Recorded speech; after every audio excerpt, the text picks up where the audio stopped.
10 British engines that didn't just fail, they self-destructed. Some took your money slowly, others destroyed themselves without warning. Behind some of the most beloved names in British motoring sat engines that were, frankly, disasters. We're going through all 10, and they get worse as we go. Number 1 didn't just fail, it took a perfectly good car down with it. Stay with us. Pause for a second, hit subscribe and be part of the journey. Number 10. Sunbeam Tiger 260 V8, 1964 to 1967. We start here because this one looks innocent. A small British sports car, a Ford V8 dropped in for muscle, and a recipe that should have worked. The engine itself wasn't the problem. Ford's unit was perfectly capable. The failure was in the installation. The engine bay was so tight that the back 2 cylinders received almost no airflow.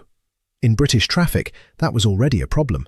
But push toward the red line, which is the entire point of a sports car, and the valve springs, which were far too weak for the job, would cause the engine to shake itself apart at around 4,500 RPM, not gradually, instantly. It's the kind of failure that makes you wonder whether anyone actually drove it before signing it off. But compared to what's coming, this is just the warm-up. Number 9. Jaguar V12 H, 1981 to 1992. The Jaguar V12 was extraordinary when it was running properly. Silky smooth, refined, and genuinely impressive. Jaguar marketed the HE, high-efficiency version, as a step forward, and in certain ways it was. But the engine generated enormous heat, and the engine bay was packed so tightly there was nowhere for that heat to go. The rubber seals, the vacuum lines, the wiring looms, all of it would become brittle within a few years. Things cracked and snapped without warning. It was said at the time that the only thing a Jaguar V12 was good for was keeping the garage floor warm with its oil leaks. Beautiful engine, terrible thing to own. And yet,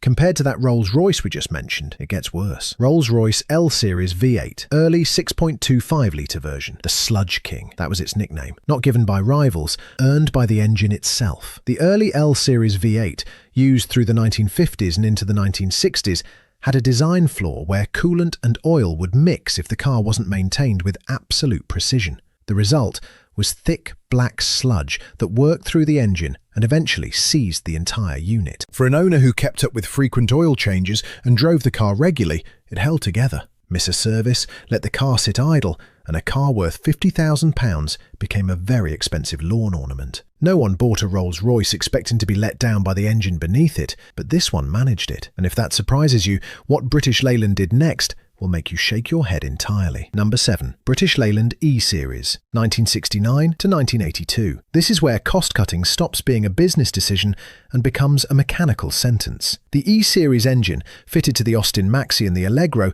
shared its oil with the gearbox. Every time the driver changed gear, tiny metal shavings were produced inside the gearbox. In a normal engine, those shavings stayed in the gearbox. In the E Series, they went straight into the shared oil supply and directly into the engine's internals. The engine and the gearbox were quietly grinding each other down with every single gear change. Getting to 60,000 miles without a major failure wasn't the expectation, it was the miracle. British Leyland made this decision knowing exactly how an engine works, which is what makes it so difficult to defend. But at least they weren't designing something entirely new and getting it catastrophically wrong, which is precisely what Lotus did. Number 6. Lotus Twin Cam, 1962 to 1974. Racing DNA. That was the selling point. And on a circuit where engines are rebuilt constantly and pushed to their limits by professionals, the Lotus Twin Cam was genuinely impressive. On a public road, driven by someone who simply wanted to get from one place to another, it was a different story entirely. The water pump was driven by the timing chain and buried deep inside the engine. When the water pump seal failed, and it failed regularly, coolant poured directly into the engine oil. The seal itself cost almost nothing, but reaching it required a full engine teardown. Owners nicknamed it the Prince of Puddles. A £10 seal failure became a £3,000 repair bill. Brilliant on a circuit, exhausting every other day of the week. And here is something to keep in mind as we move into the top 5. Every engine from this point forward was not just unreliable. Each one represents a specific decision, a shortcut, a compromise, or a refusal that made the failure inevitable before the car even left the factory. Number 5. TVR Speed 6, 1999 to 2007. TVR built their cars with passion in Blackpool, and the Speed 6 was meant to be a statement. An in-house engine, designed and built by TVR themselves, powering cars that already had a serious reputation. Without the development budget of a major manufacturer, The details let it down. The finger followers, components inside the valve train responsible for operating the valves, were made from a metal that was too soft. They wore down quickly, power dropped off, and eventually the engine began destroying itself from within. A full rebuild every 20,000 miles was not unusual. For a performance car driven by enthusiasts who actually used them hard, that was a fundamental failure. The ambition was absolutely real. The metallurgy was not. 3 engines left on this list, each one worse than the last, and the gap between 5 and 1 is significant. Number 4. Triumph Slant 4. 1968 to 1981. The Triumph Slant 4 powered the TR7 and found its way into certain Saab models as well. It had a distinctive layout, and the engineering logic behind it wasn't unreasonable on paper. The head bolts were installed at a 45-degree angle.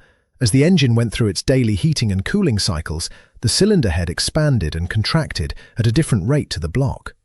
Because of that angle, the bolts couldn't manage the movement. They would shear or the head gasket would blow. Owners of TR7s didn't wonder whether the head gasket would fail. They wondered when. Replacement wasn't a possibility. It was a scheduled event.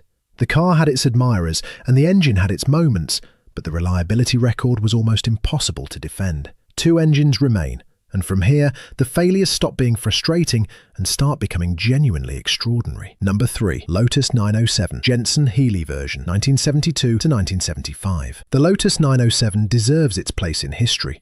The world's first mass-produced multi-valve engine was a genuine milestone, and Lotus earned real credit for getting there first. The problem was that getting there first meant getting there before the engine was truly ready. It was rushed into production, and the oil seals paid the price. They were so poorly designed that oil would leak onto the spark plugs as a matter of routine. Constant misfiring, unpredictable running, a car that felt permanently unwell. In America, where the Jensen Healey sold in reasonable numbers, owners named it the Great British Oil Slick. For an engine that represented a genuine technological first, that is a deeply unfortunate legacy. History remembered the achievement. The people who owned them remembered the oil on the garage floor. 1 engine left.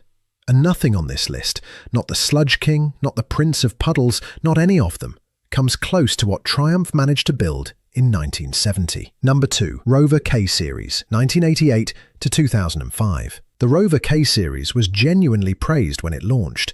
Lightweight, efficient, technically sophisticated.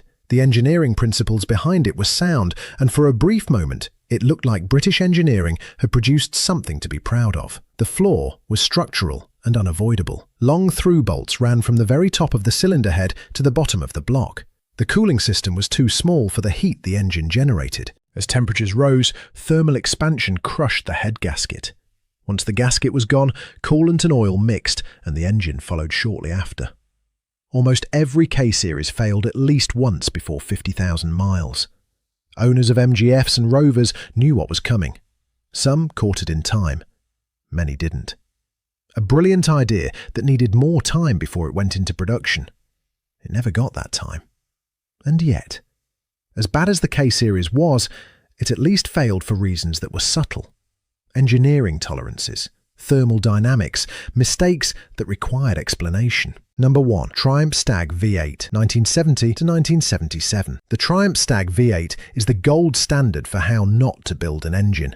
And what makes it truly remarkable is that Triumph had a choice. Rover had a V8 that was proven, reliable, and would have fitted the Stag without enormous difficulty. Triumph refused it. They insisted on building their own. What they built was one of the most catastrophically unreliable engines ever to leave a British factory. The water pump was placed at the highest point of the entire engine. This meant that if the cooling system lost even a modest amount of coolant, not a dramatic failure, just a small drop in level, the pump would run dry almost immediately. The engine would overheat.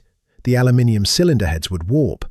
And once those heads warped, you were looking at a major rebuild. That alone would have been enough.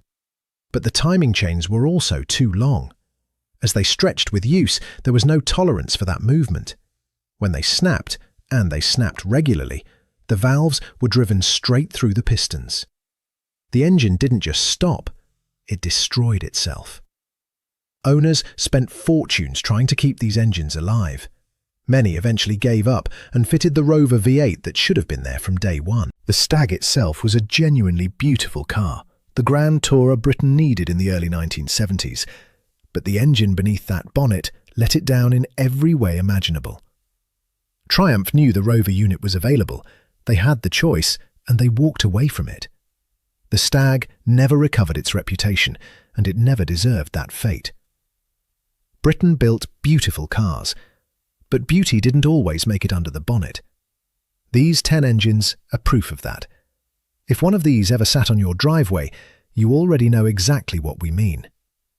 Drop it in the comments. Which one cost you the most?